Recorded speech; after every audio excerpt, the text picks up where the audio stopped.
নেপালের দুর্ঘটনা কেন হয়েছে যদি জানতে চান পুরো ভিডিওটি দেখবেন ধৈর্য সহকারে, তাহলে বিস্তারিত বুঝতে পারবেন।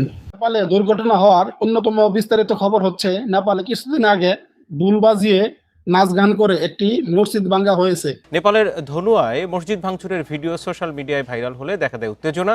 মুহূর্তে তা ছড়িয়ে পড়ে বীরগঞ্জ শহরে। পরিস্থিতি নিয়ন্ত্রণে আনতে সেখানে কারফিউ জারি করেছে স্থানীয় প্রশাসন। বিক্ষোভকারীরা পুলিশকে লক্ষ্য করে পাথর ছুড়লে পাল্টা কাঁদানে গ্যাস ছোড়ে পুলিশ। সীমান্তের মৈত্রী সেতু সহ বিভিন্ন এলাকায় চালানো হয় কড়া তল্লাশি। আমার মনে হয় সেই মসজিদ ভাঙ্গার কারণে নেপালে আল্লাহর একটা গজব পড়ছে। মসজিদ ভাঙ্গার কারণে সেই গজব থেকে কেউ রেহাই পায়নি। এরকম যদি কাজ করে আল্লাহ বিরোধী, যে যেরকম কাজ করব তাদের সাথে এরকমই হবে। এটাই হলো আল্লাহর বিধান, আমাদের ইসলামের বিধান। আমরা সবাই এক আল্লাহর বিশ্বাস করি, একত্ববাদের বিশ্বাস করি। আমরা কোনোদিনও মসজিদ ভাঙ্গার পক্ষে না। কারণ নেপালে যে মসজিদটি ভাঙছে, অনেক বড় একটা মসজিদ ভাঙছে, আল্লাহর পক্ষ থেকে এই গজবটি আসছেন। এই মনে একটি গজব আসছেন, বিশ্ব রেকর্ড করছেন নেপালের দুর্ঘটনায়।